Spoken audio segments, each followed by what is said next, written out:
podcast. Welcome to another episode of Rey and Nev. The Rey Nev Show. And Nev, I'm going to ask right away before people end up leaving. Why would we have an empty chair? I just want to know. That's a great question. We have an empty chair. We have a whole paper of topics right here. I'm not really sure what happened. I know at the bottom of the screen it says Rey and Nev featuring Luis Martinez. What's special about today for Luis? I don't know if he went home early because it's his birthday. Well, I mean, he's still here, so he didn't go home early because it's his birthday. I don't know. I don't know. Just in case his wife is wondering where he's at, he's still here. I know. Listen, if you're watching, Jasenia, he's still here. He's not really doing anything, worthwhile. He hasn't even done his mailers. Yeah, I don't know why he's not on the podcast right now. I have no idea what. You have anything to add, Luis? No. Nothing to add from Luis. Here he goes. Nothing to add. Listen, so I'm checking the stream. I want to make sure, guys, we want to make sure if you're watching us live, go ahead and check and see if you are getting sound. So yes, we're getting sound. So that being said, at the end of the day,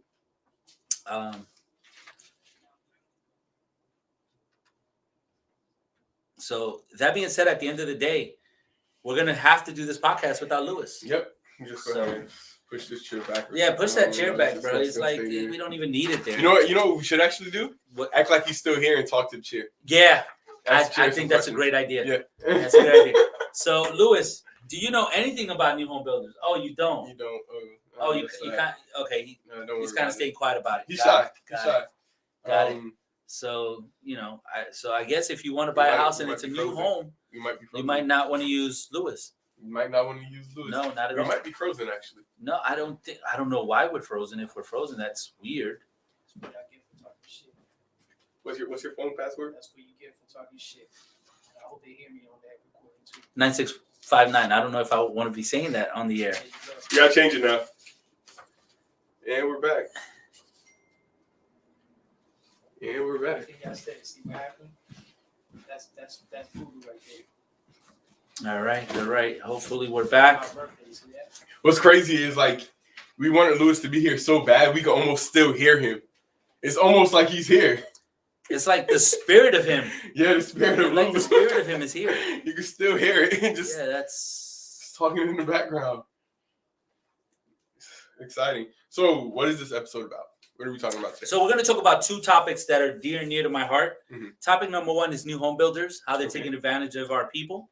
Uh-huh. And topic number two. Yeah, and topic number two is iBuyers.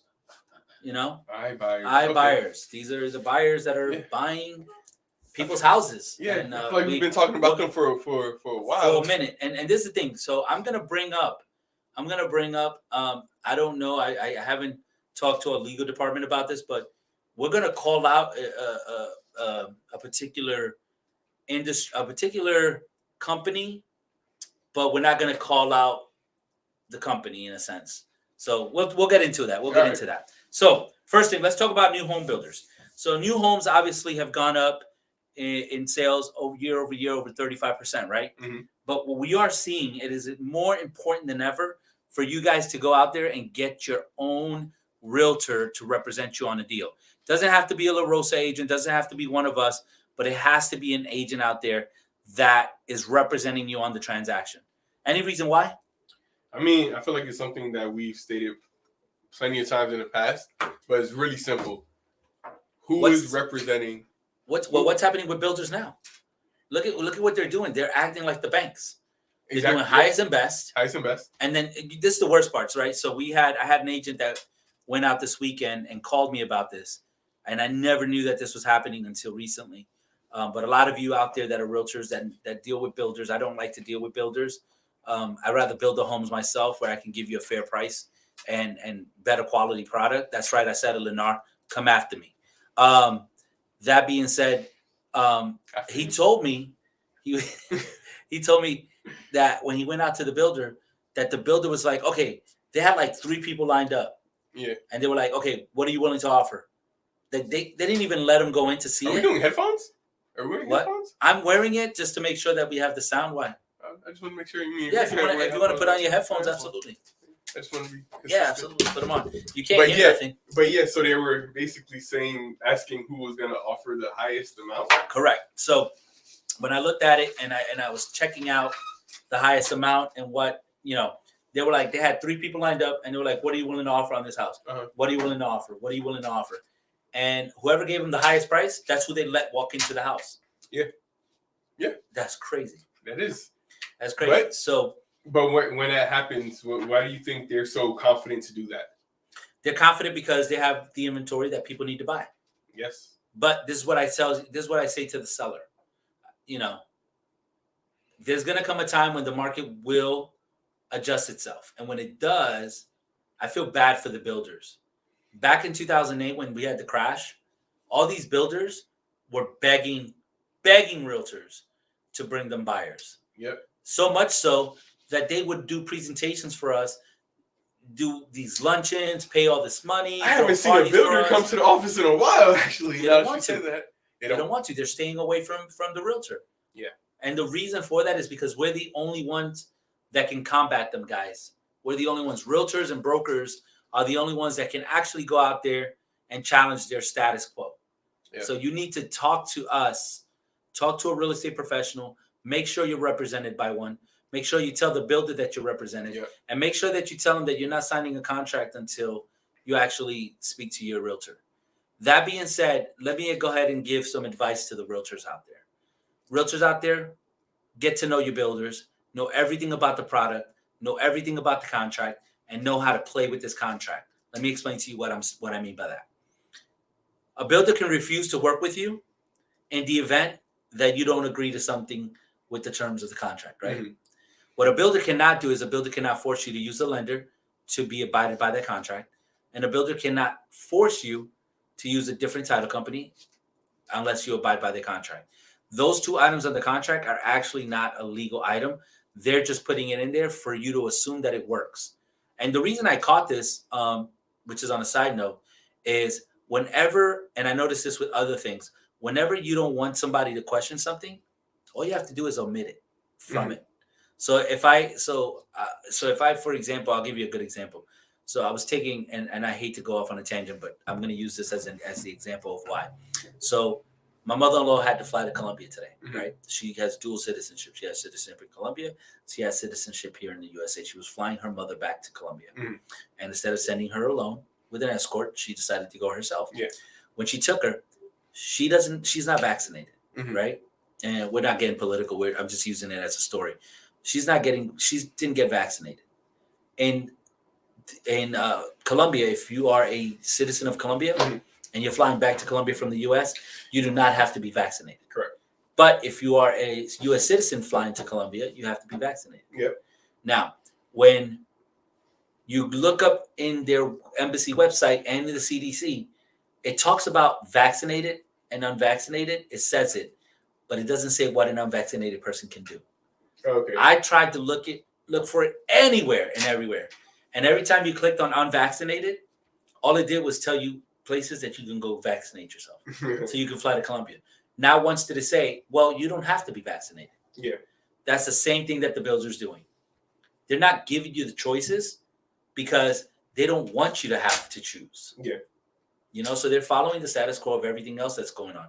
But that being said, I'm telling you right now, Nev, we need to fight back and we need to tell them, no, we're going to use our lender. We want to use our title company.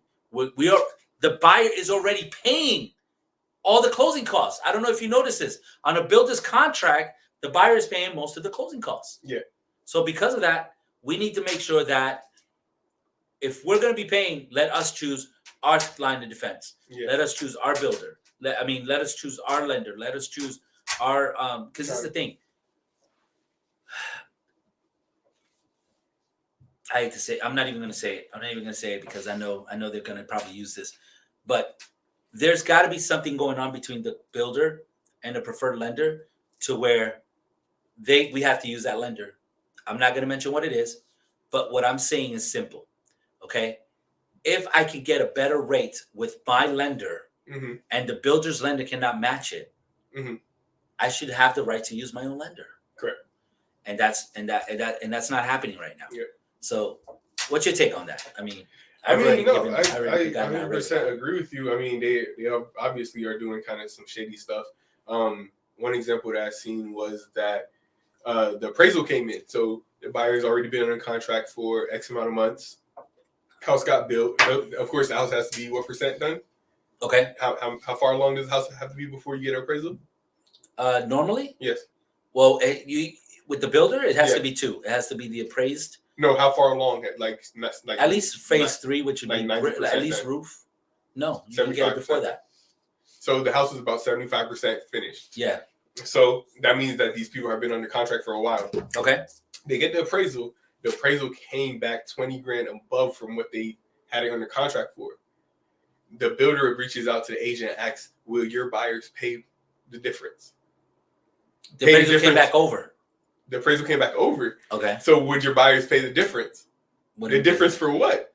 They were literally asking the buyers to pay $20,000 more to increase the sales price, even though they already agreed upon a lower price. And they can't do that. They were asking, and basically it was like, we'll just go with a different buyer. They went as Were they far, already under contract? They were already under contract. They went as far as to ask the agent if they would give up some of their commission to close the difference. Mind you, in no transaction is this ever It's not even legal. possible because of what? Who does this appraisal belong to? It belongs to the bank, which is the buyer. It belongs to the buyer. So who Correct. doesn't see the appraisal without the buyer's permission? The seller. Yeah, so how did the seller get the appraisal? That's because so that's not even because the builder picked the bank. They're working hand in hand. That's the only way the seller will get the appraisal. This is the thing. This is the thing about that. So there's a few violations there. Mm-hmm. Now, get to the end of the story. I want to hear how this turned out. Honestly, so that was really my whole thing was how did the builders get the appraisal? If the buyers so my question is, how did it finish though? So this was actually brought to me from another agent. I told them basically let them know like you're putting this house back on the market hoping that someone pays more. Don't first of all know your commission is not part of the negotiation because it wasn't part of the negotiation in the beginning. Correct. And let them know we're not going up in price. They ended up going up in price by like $2,000. They shouldn't have. I wouldn't have went at all, but they went $2,000 above. I would sue. And they just weren't proceeding and closed the deal. I would sue. I felt like the whole thing was just. I would sue. I feel like it was wrong. I would get an attorney involved. Yeah. I would get an attorney involved. I feel like it was guys, something wrong. Builders on a daily basis are not only screwing over customers, they're screwing over agents as well. Because some of these builders aren't even paying what they used to pay. Yep. You know, I won't discuss that either. So basically, let's talk about who's winning in these scenarios. The builders aren't paying realtors what they used to pay. Correct. The buyers paying a premium on everything. Yep, premium on the lot, premium on the price. The builders pick the lender, pick the extras. title company. They pick the closing date. If they miss their closing date, there's no deep fault for them. Correct. It doesn't matter. So who's winning? The builder every single time. It's a win to the builder, win, and to the buyer, it's whatever. Well, you got a house. You got your house. Yeah, and it's not even. And the thing is, they're betting on you being excited enough and happy enough when you do close the house. And let me tell you, and I'm gonna get to the end core of this. So just so you understand, guys, the builders aren't special. They're not using anybody special. We use the same contractors to build our homes. Same contractors. It's the same contractor that's going to build the $1 million home that builds the $100,000 home. You know, and if you got a crappy contractor, you know, that you ended up getting stuck with, you're getting a crappy home, no matter how good of a builder it is. We've had a builder that we discussed with one of your clients that continues to have problems and they never get it fixed. Yep.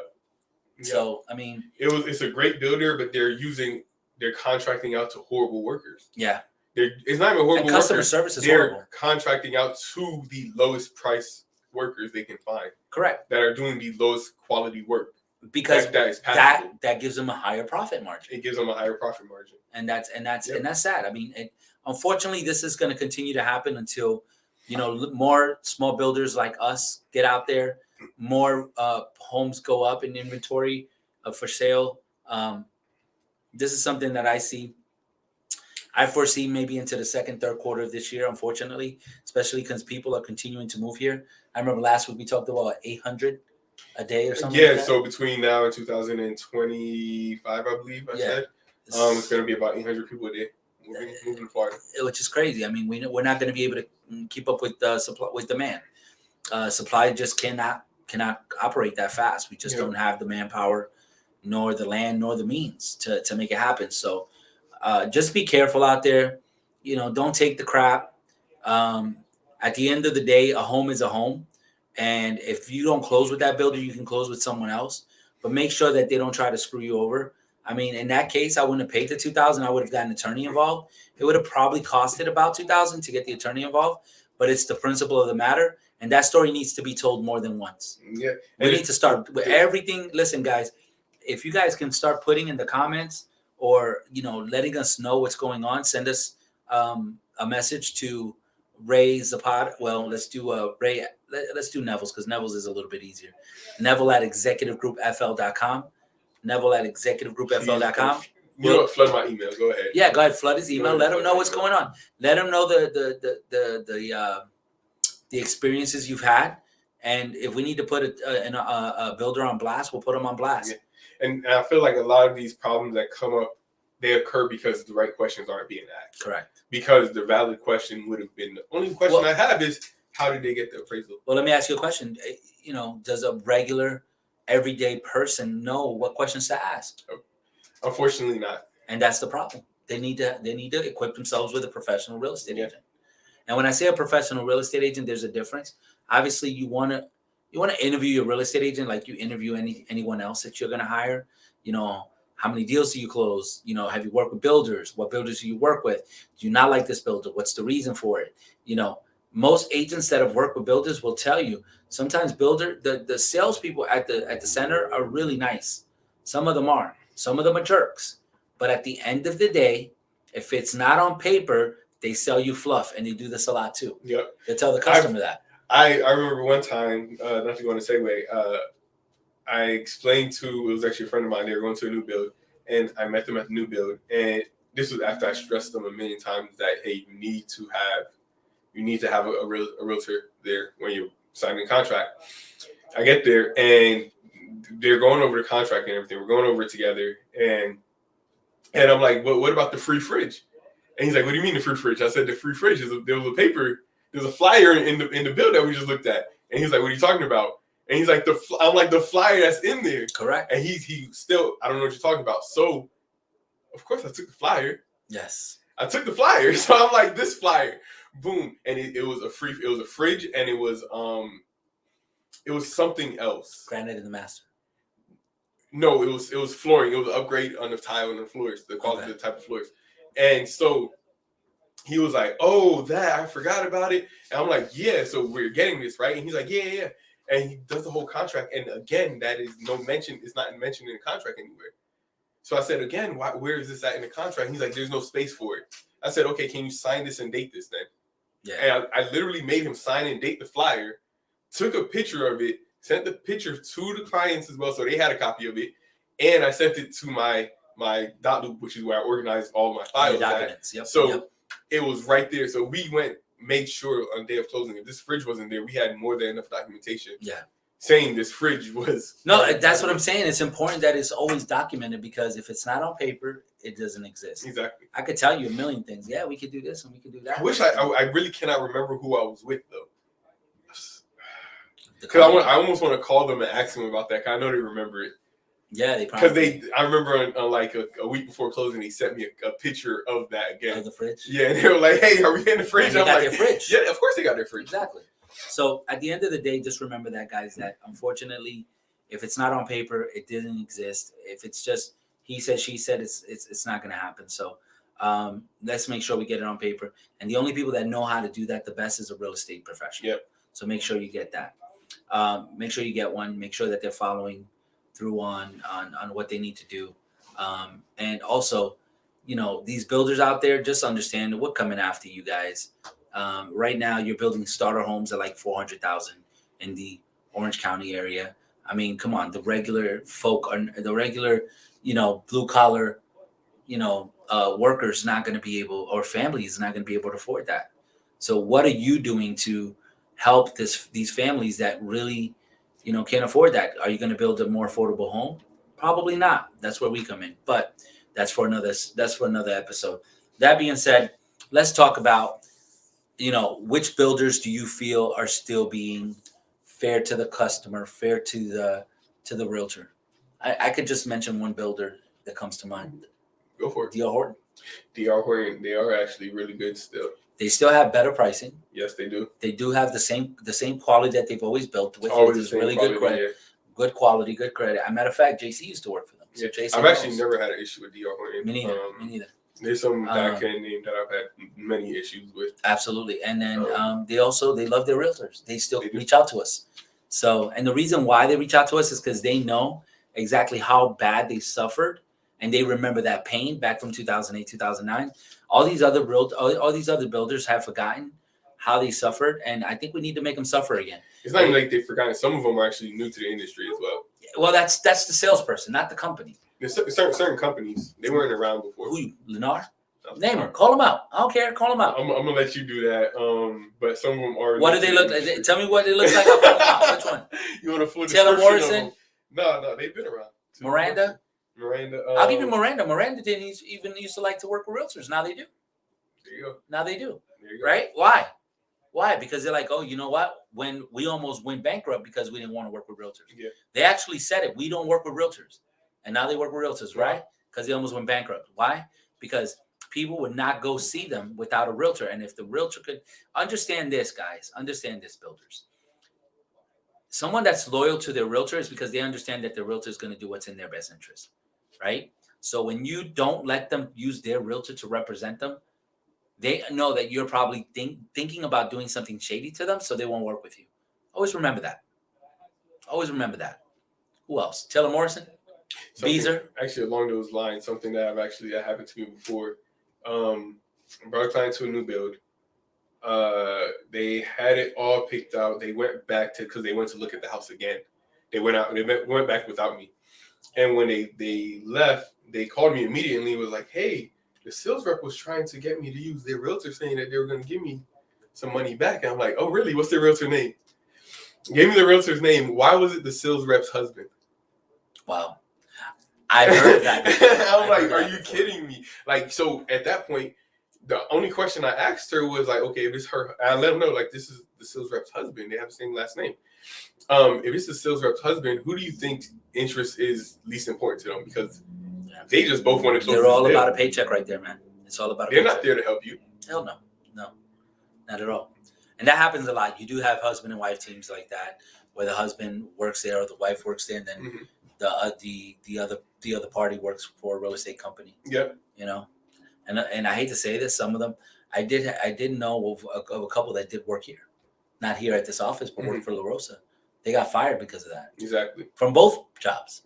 So they got once they got discovered, they got fired at the builder, and the realtor here got fired because you're not supposed to do that. And companies that have loyalty and have, and companies that are and have integrity with the customer, they and are honest with the customer, they're not going to accept that. So they're going to fire those people. Yep. All right. So moving forward, what do you have to say about iBuyers? I know this has been a major topic on maybe 50% of our episodes. We've talked about iBuyer, different companies. What's new that's happening with them? Well, what's new with them? So there's a company out there that's called. I mean, we're gonna call the top two is obviously Open Door and what's the other one? I keep forgetting. It's not Zillow. I'm gonna tell you that. Open Door and OfferPad. they're not buying houses. They're not buying houses anymore. They made. I wonder why. Well, they made a huge mistake on their algorithms. The algorithm was wrong. Well, this is the thing. You have to understand. The estimate was off, guys. Listen, unfortunately, the estimate. Listen, they were zesting it up. It was zesting it up, and they zested it up. They really zested it up. They messed it up. So no, but think about it like this. They went based on a hunch, and it backfired. Yeah. Right. But the other two iBuyers, which is Open Door and OfferPad, they are literally they've gotten smart about the game. They gotten smart. So here it is. You had about maybe 100 to 200 realtors do a quick review on both of those, right? Both of those companies. And when they did the review, OfferPad and Open Door, they got hip to it. So what they did is they now are disguising themselves. Yep. Okay, they actually are disguising themselves. And once I get with my legal team to make sure we can expose them, we are going to go ahead and expose them for free journalism. So basically what he's saying is a lot of these companies that have bad reviews, iBuyers that have bad reviews, that are selling back houses, to try to clear their name or kind of take that filter off of the homes that they're selling, they would get real estate agents to be the face of the sale. And we can't mention who that is, but we will soon. I just got to get with my legal team and find out what, It's basically same crappy product, brand new picture. Correct. A new rapper on it. Yeah, basically. New rapper, same crappy food. Yeah. That's the bottom. That's what it was. So, and this is what they're doing. So let's break it down for them, right? So an iBuyer comes in, you reach out to them because you received a flyer or you saw their advertising on either a billboard or on a or you saw it on TV or heard it on the radio, and you decide to call to get an offer on your property. And they offer you a pretty good offer. I'm not going to lie. Yeah, no. The numbers are initially, they make sense. I will tell you this. To us, it looks weird as hell. It looks weird as hell that they're offering these numbers. But then you have to do the research. Mm-hmm. So their goal is to make a certain amount of money for their clients. Yep. Right? So the way they have to do it is they have to, let's say if they can get back anywhere between 20 and 25% of the sale of the property, they can then make their client 8%, and they can still have salaries and pay everybody that they need to pay to get their iBuyer program or their company off the ground or their business, to keep their business flowing. So what they do is at first they charge you 13% fee. Yep. 13% is their minimum fee. Okay. So you're going to be paying. So, and this is where they trick everybody, guys. This is where you get tricked. So they charge you a 13% fee. Okay. And then on top of that, they do an inspection period. When they do the inspection period. So hold on, when you say 13% fee, that's 13% of what? Of whatever the purchase price is. So they're buying it from you for $300,000. They're charging 13%. Yeah. So $300,000. So you look. So that's what you're paying them. Correct. So I'll give you an example. Let's do easy math for everybody. $100,000. You're giving them $13,000 to do it for you. Yeah. So that's your fee. They charge you $13,000. All closing costs are on you. Okay, so on top of the 13%, you also pay the closing costs. And they have their own title company. Once again, in the same realm as the builder, they're in cahoots, which means they're getting better fees. Yeah. Okay. For them. So they're paying very little fees because they're going to bring volume. That's how you sell yourself. Okay. Then on top of that, they do an inspection. Mm-hmm. After the inspection, they're going to tell you stuff that's wrong with your house that's really not wrong with your house. Mm-hmm. And you're going to have to eat that up. Actually, we have a contract. We're waiting for, like I said, legal to give me the green light. Mm-hmm. So we can actually present a contract that shows exactly what we're talking about. So what they do is then they charge you another 10, 20, 30%. Yep. Right? So once it's all said and done, it's about 20 to 25%. Of course, if I'm getting 20 to 25%, but this is what I see. So as a real estate agent and as a regular person, if I go check that property, it'll say that it's sold for $225. Yeah. But it really only sold for like, for example, if it's $100,000, I'm going to say that it's sold for $100,000, but I have been credited $20,000. So I only gave you $80,000. Yeah. So when he says credited, it's something that's possible. So the sellers at closing, basically the sellers credit the buyers X amount of dollars from the entirety of the sale. And so on paper, it shows that $100,000 is what we bought it for. Credited was $25,000 to the buyer. Correct. Which what happens at that point? But is what I'm happens? Only paying $75,000. You pay $75,000, and the reason why we know that, but it's not shown for the public, is because that's not something in public records. Correct. So it's not something that's seen on your end. So they're very smart. We can see it on our end depending on if it goes into the MLS or not. So that's added information that kind of is realtor only information, but that's where that information is, and that's how that happens. Yeah, and not only that, sometimes we have to do the research even deeper to get it. So when we do the research deeper, we're able to look at documents that you guys, the general public, cannot, and that's how we're getting to that. Now, so here it is. You thought that it sold for the 100. It really, the person that got it only paid. The person that sold it only got paid $75,000, and now it goes back on the market for 110. And they're like, well, they didn't really increase it by much. But if they sell it for 110, they've already made their money and some because they only bought it for 75. Yep. So they're making over 30% on their purchase. Now they can continue to purchase homes and buy them out. Now, that same home, you could have sold it with an agent, got the 100,000 and still made money. But let's say if it was really worth 110, you sell it at the 110 and you're getting more money anyway. Yep. You saved that 25% that you just gave away. Absolutely. So that's one iBuyer. That's one iBuyer situation. Another iBuyer situation is, and this one is when you're working with an agent. Make sure that you have an agent that knows how to deal with these iBuyers.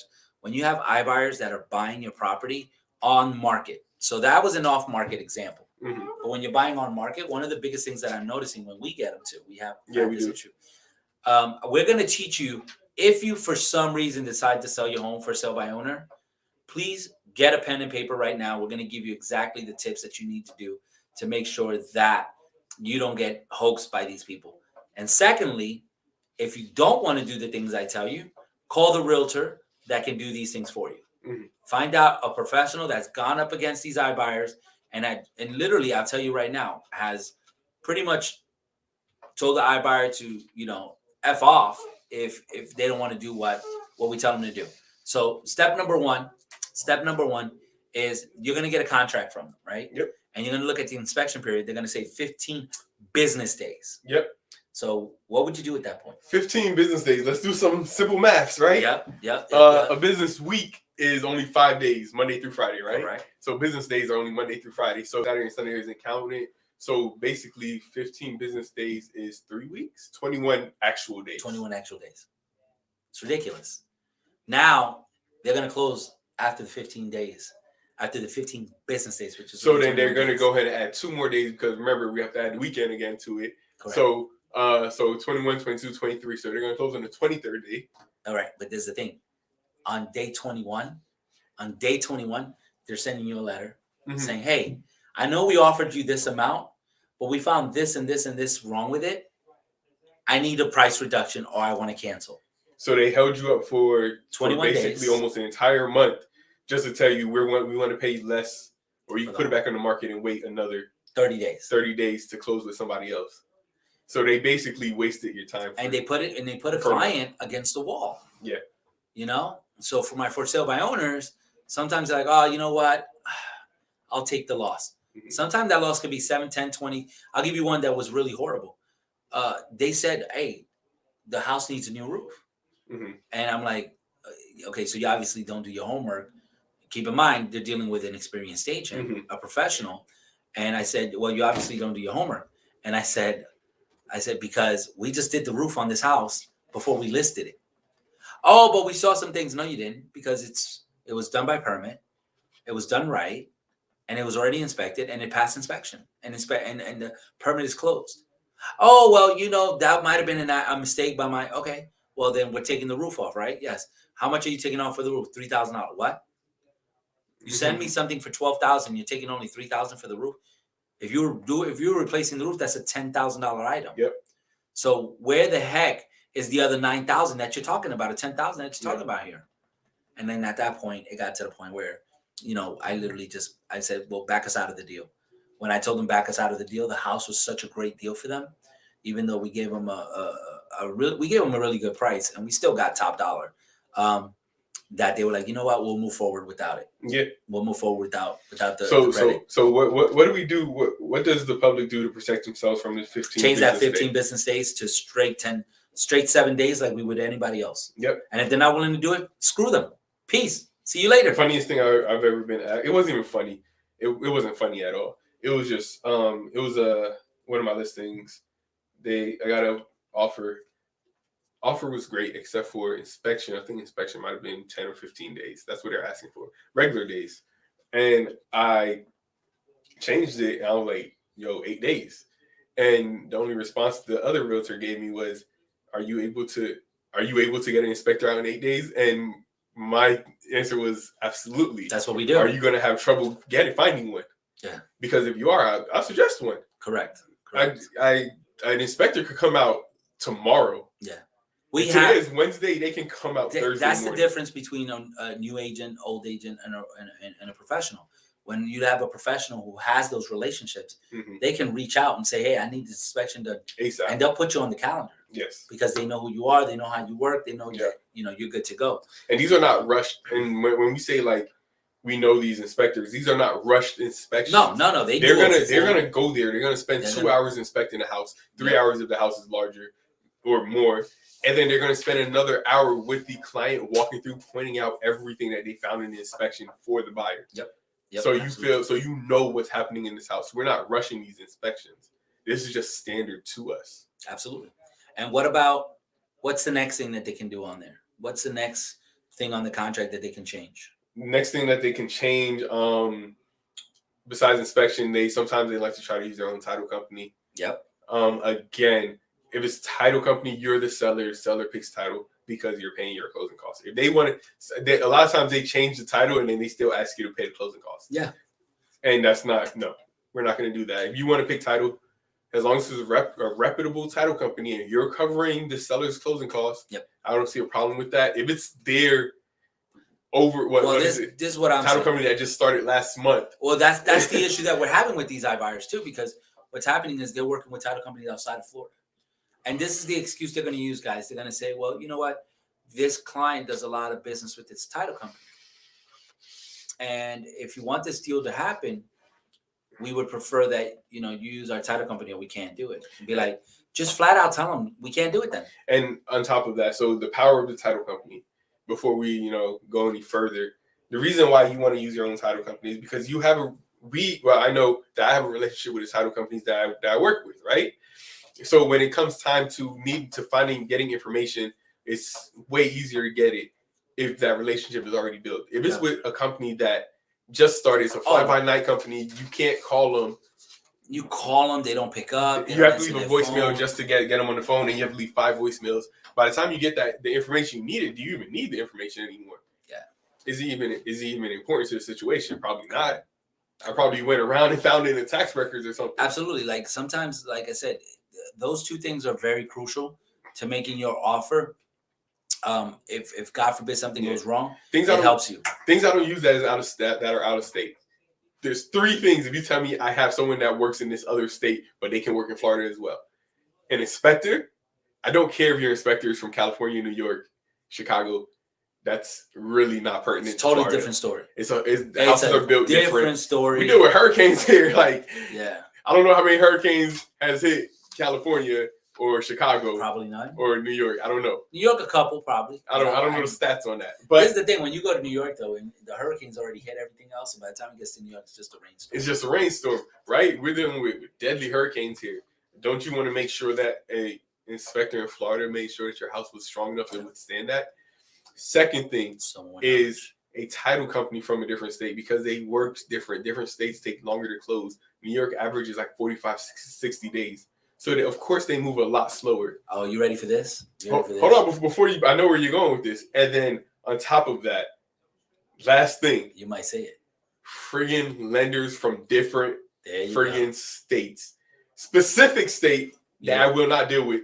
New York, New Jersey. If you're from there, I'm not dealing with you. I'm not taking that offer, because I know for a fact that it takes 45 to 60 days to close up there, and 30 days is a rush for you. Well, you're not used to it. But you know one thing that they do that's crazy? They approve the whole file before they ask for the appraisal.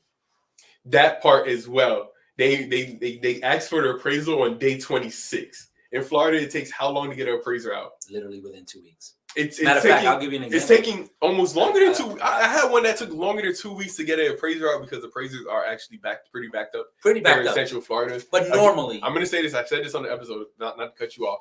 If you have a college degree and you think you want to be an appraiser, apply for the job. We need appraisers in Florida. Yeah, we do. We need you badly. We need you badly. There's too many houses being sold and not enough appraisers. So they are backed up. Waiting until loan approval to get an appraiser out, you're going to have to. It's going to take 45 to 60 days to close. Exactly. And then there's the thing.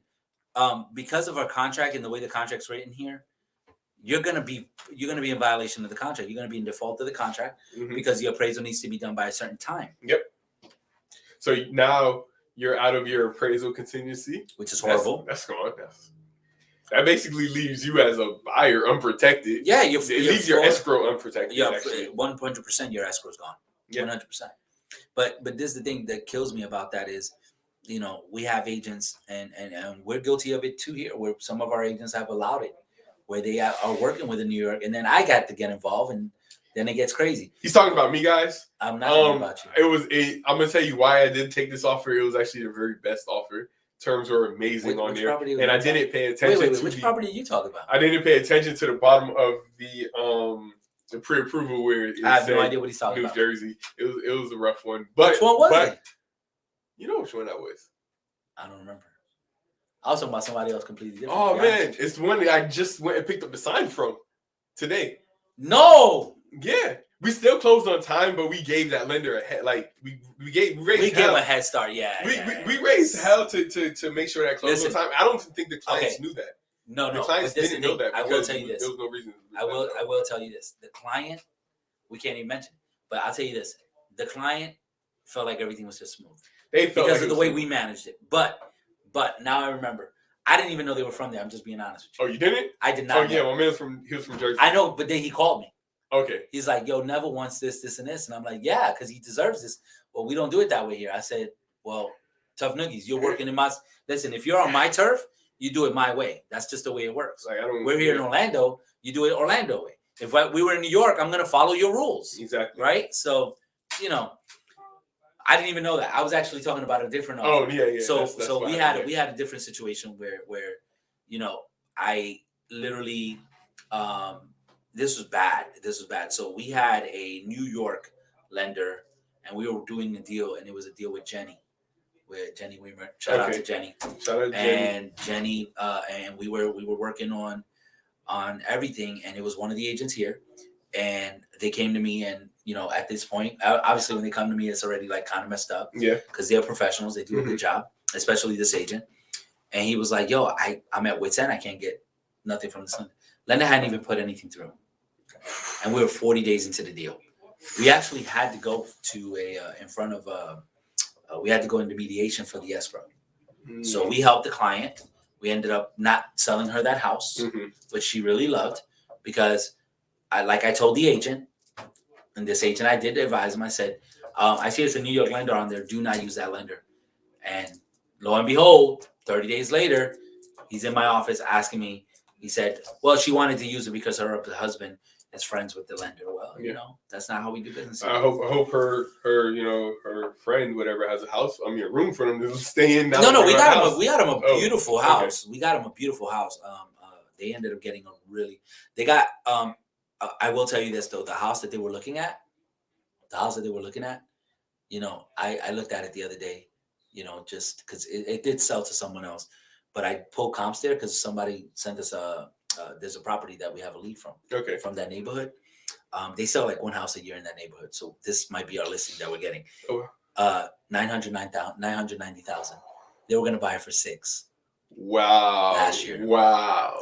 So yes, New York lenders will screw your deal over. Now, I'm not saying it's not a competency thing. I'm not saying they don't know their job. It's not. It's just they don't understand the process. Now, I will tell you this. Than up there. That's I will tell you this though. I'm sure they do great work in New York. Yeah, absolutely. I'm not going to take anything away from them. And I would use them if I was buying something in New York. And I will tell you this though. We have lenders from New York that we work with. Yeah, of course. So, but it's not the lender from New York. Their home office is in New York, and they actually have people on the ground here. Oh yeah. You know what I'm saying? Ivan's on the ground here. Yeah. They're stationed out of up He's north. Experienced here. Oh yeah, he's super experienced. Yeah, he has a lot of experience in Florida. So and he was on the show. So yeah, he was. He was actually pretty awesome. Yeah, I mean, you guys couldn't barely hear him because he talks soft, but his team member talked loudly. So she covered for him. But yeah, so that being said, to be honest with you, it just make sure that you're doing the right things and that you are working with the people in this iBuyer situations, that they're following your rules. It's your house. You run the show. Yeah. And if you don't have an agent that has the guts to do it, for the lack of a better term, I don't want to use, that word, but if they don't have the grit, go with someone else. Yeah. Fire them on the spot, go with someone else, even if it's me. Yeah. The minute I feel like I can't handle your deal, or I look soft in your eyes, fire me. Yep. Fire us. Let us know that you're firing us because we're honestly, we're that's wussy. I don't mind being fired. I don't know if I've ever been fired, but I'm not gonna mind being fired. Just let me know. Yeah, let me know where we I'll messed move on. up on, because at the end of the day, if we're not doing a good job, we don't deserve it. Yep. We don't deserve your business. So, and that's for any realtor out there. You know Yep. what I'm saying? You got to step up your game. You got to step up your game. But another thing that I always tell them to focus on with the iBuyer, if you have an iBuyer putting in an offer on your contract on your property, have them waive the inspection like you would do anyone else. They're buying it cash. They're already talking about they're gonna do reductions to because they have to fix it up to be able to rent it. Just have them waive the inspection. What do you think about that? I see no problem with that. They're cash, right? Right? When I used to buy properties, I would buy sight on scene as long as the price was right. If you're getting a good deal, there's no reason why you can't waive that inspection. Something to always be wary of when they tell you, I'm barely making any money on this. That line right there tells you everything you need to know. That's reverse psychology. I'm barely making any money on this. Then let them know, I'm going to do you a favor, and I'm going to go ahead with somebody else that will enjoy this house. I'm going back to new builders. Because you're not going to be able to afford this. I'm going to go back to new builders for a minute. Listen. So how much markup do you think there are on a home? On a home? From like a from a big new builder? Yeah, big builder. At least a 50% markup. 50%? Yeah, minimum. 50%. Minimum. Guaranteed it's 100. 100%? Right now. You know what? I'm lying. You're 100% right. It is 100%. Yeah, I know how much it costs to build a house, and I know what they're selling them for. And you know how much it costs because we build. Yep. So with us building, we know exactly what you guys are charging. Mm-hmm. So don't play that game with us because we know exactly we could expose it. Yeah. So that being said, guys, I'm telling you, when you go to a builder, have a realtor with you. I don't care who it is, whether it's a La Rosa agent, an agent from another firm. Have a realtor with you. Have a professional that is going to go there and fight for you. I remember when I don't know if I told the story before, but Vivi got her license, right? Mm-hmm. I took her with me to one of my builder appointments, mm-hmm. and we go there, and I was negotiating to 9:00 at night. I've never left a new build like in under maybe 2-3 hours. It's like going to a dealership. It's there if you're there all day. Yeah, if it's like going to a dealership, buy a car. Yeah, you know what I'm saying? And that's because of how we work. Yeah, I've actually negotiated out of a new build. We were there, and it just did not make sense for them to buy it. Yeah, everything the builder was talking about did not make sense for them. Not only that, they were so mesmerized by the house, though. And what's crazy about it is we ended up buying a house in that same neighborhood across the street that was already built.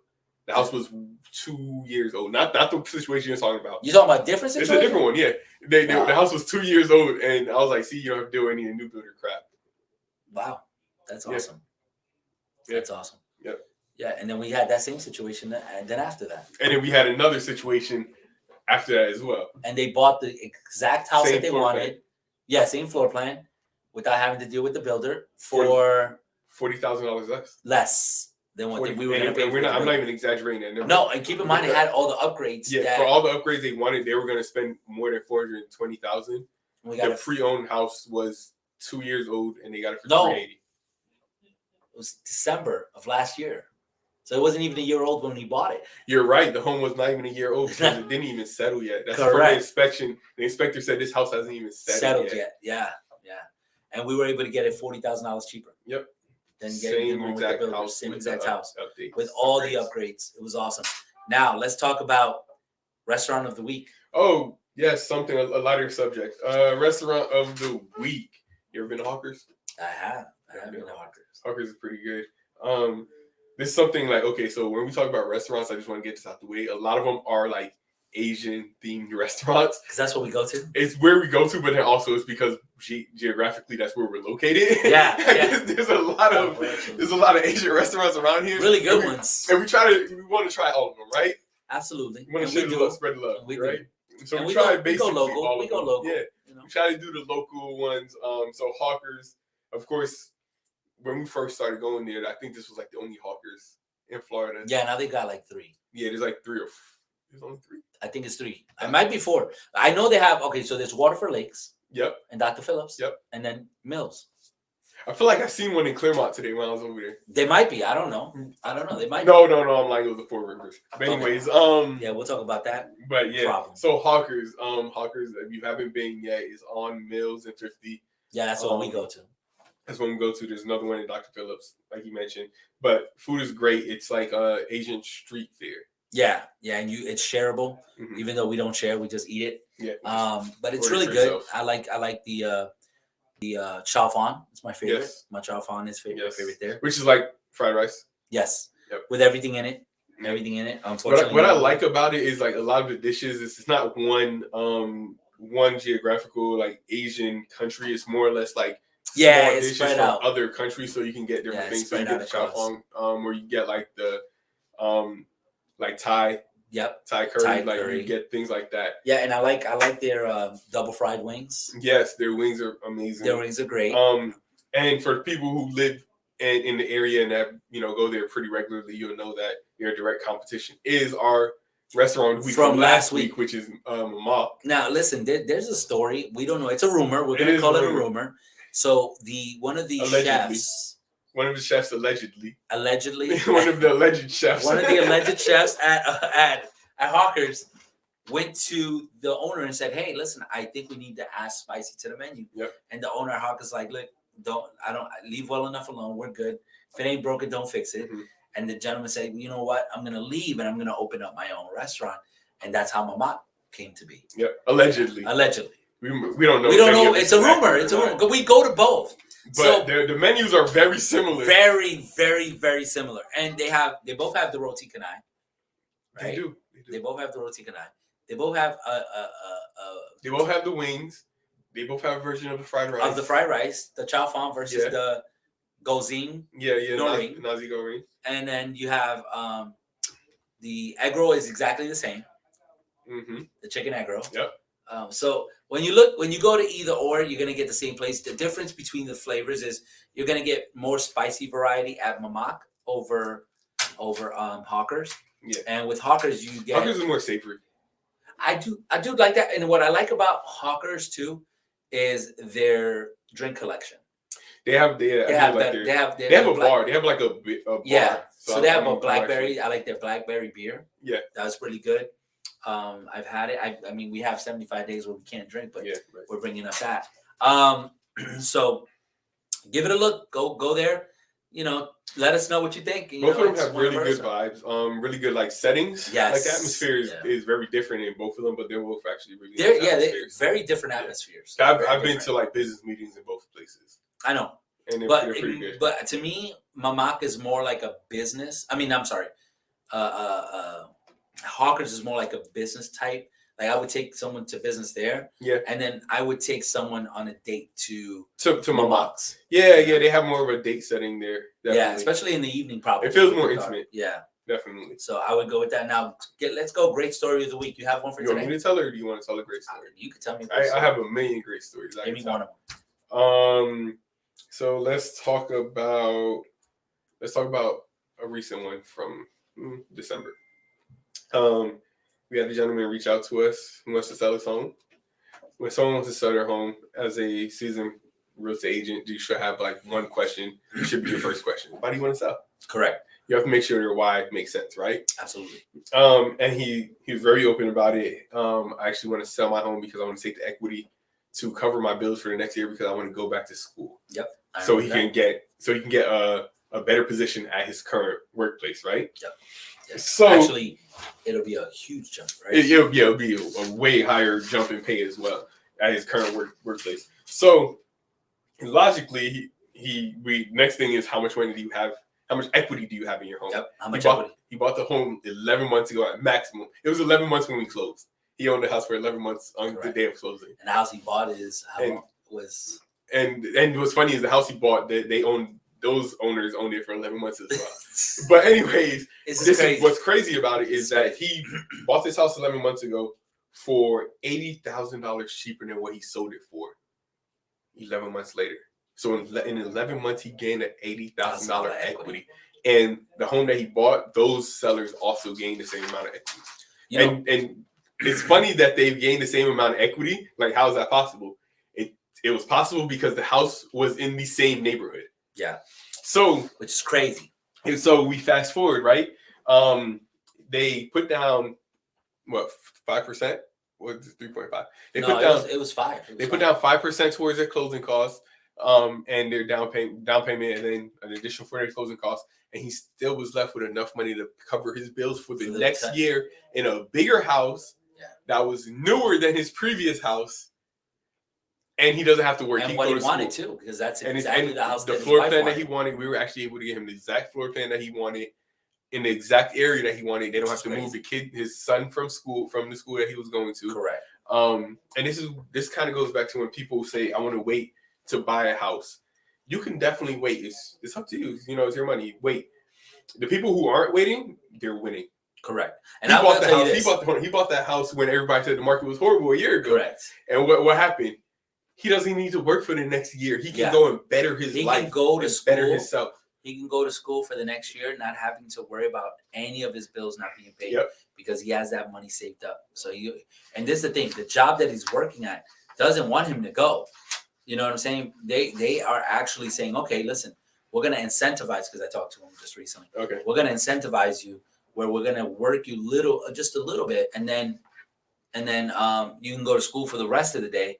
We'll accommodate you so that when you do get that degree, you could come back to work for us. We don't want you to leave us. Exactly. So, because he could go at that point, you know, he could probably go anywhere he wants at that point and do well. So. And that was such a success story because it wasn't something I expected going into the situation. Yeah. I see sellers every day, they're winning because of the market, but this guy, he was able to really, he was really winning. Yeah. He was bettering himself, bettering his family, bettering his legacy, his legacy, 100%. And they're building an amazing legacy. And it was really because he went ahead and purchased when everybody was telling him this is a bad time to buy, and then he purchased again when people are still saying it's a bad time to buy. And if you wait for a great time to buy, I don't know what you're gonna buy. I'll tell you this. You know what I say to most people? Like, when is their best time to buy a home? Mm-hmm. Do you know what I always say or no? I feel like I do, but go ahead. I always say the best time for you to buy a home is when you can buy a home. When you can buy a home. It doesn't matter the market. The market's going to change every single day, every single year. It's going to be a different market. You buy the home when you know you can afford and buy that home. Because this is the thing. At the end of the day, if equities continue to shoot up, your home is going to go up. Yep. If equity shoots down, guess what? It's going to come back up. Yep. People that have bought in 2006, 7, and 8, that bought at the bottom of the market, made tremendous amounts of money. People that bought prior to 2006 have equity now that didn't lose their home. Amazing amount of money. But that's what I'm saying. Even then, so think about it like this: in 2000, whoever bought in 2005, 2006 bought at the height of the market at that point in time. Yep. Right? They stuck it out. They said, you know what? I know I'm upside down on my house, but I'm gonna stick it out. Yep. And they continue to make their payments. And then fast forward now to 2018, 2019, 2020, 2021, the market has continued to go up. They already do have, not only did they recover and no longer are in the red, but now they are also, have a ton of equity on their home. Yep. And it's probably above. I'll give you a good example. So if you look at Hunters Creek, if you look at Windermere, if you look at Pine Hills, who would have said that Pine Hills would be 80% year over year? Who would have said that? Nobody. If I told you, if I told you I'm about to buy a house in Pine Hills for $300,000, would you believe me? I would not.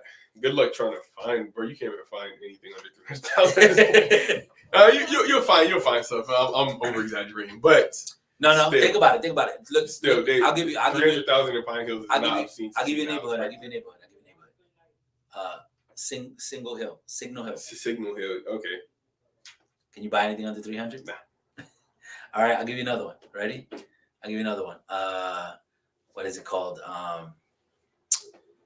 Oh my God, it's right off of Rose Hill. Oh, Rose Hill. Good homes. Yeah. That's actually, I like that area. It's a nice area. Yeah, I like that area. It's very central. Can I get something under 300? No, absolutely not. Absolutely not. So at the end of the day, guys, just understand this. It's the best time for you to buy a home is when you can buy a home. Just go ahead and buy a home. Yeah. By the way, We're actually about to wrap this up. Let's Lewis, go ahead and wrap it up. Lewis, do you have anything to say? He doesn't have anything. It's almost like he's still here. I can still hear him. I can still sense him. Yeah. It's like he's in the room with us. You know why we can still sense him? Because he just had a 40-minute conversation over here in the corner. Yeah. He was parched right now, so he went and got some water from the fridge. Yeah. He's still here with us. Absolutely. He could have stayed, for the hour that he didn't want to Lewis, shoot, if you can put some water here, please. So Lewis is about to give me water. Please say hi. He's actually on the camera. It's his birthday today. So. Today is Lewis's birthday. And you know what? We've been treating him like he's young. We got him donuts. But it's very very obvious that my man Lewis, he's old and grumpy. Yeah. He is the youngest 57-year-old in the office. Grumpy old man. Part 3 coming out. With Lewis. Oh, it's 4? You've seen them all? Wow. So he's seen all grumpy old men, guys. So Lewis is probably going to be playing for the role of one of the guys because he has Mr. Rogers cardigan on right now. Yes, he does. Yes, he does. Listen. Oh man, he can't. He's not. He wasn't on here because he takes regular naps throughout the day, and he would have fell asleep at his time. He would have fell asleep during the podcast. The hour was just too long for him. We kept telling him that we want to do it for an hour. He's like, "I'm not doing an hour. I'm not doing an hour." Especially not with that cardigan. Yeah, not with that cardigan. You can't do it. But you're gonna fall asleep. It looks too comfortable. You're too comfortable over there drinking water. Mr. Rogers do it that on. You know what I'm saying? He's talking about Mr. Rogers right now. These are his heroes, guys. Grumpy old men, Sesame Street, and Mr. Rogers. So with that being said, thank you so much for watching. Let us know what you want to hear. Subscribe to the channel. Like and subscribe to the channel. Turn on the notifications so that way you know. We're on every Wednesday. We are featuring Lewis. He's sitting right. Oh, he's not here. He was supposed to be sitting right here. So hopefully next week he feels better. He doesn't feel like a grumpy old man. He will be sitting here. And we're going to continue to talk about the things that matter to you about real estate. Thank you so much for watching. Have a blessed day.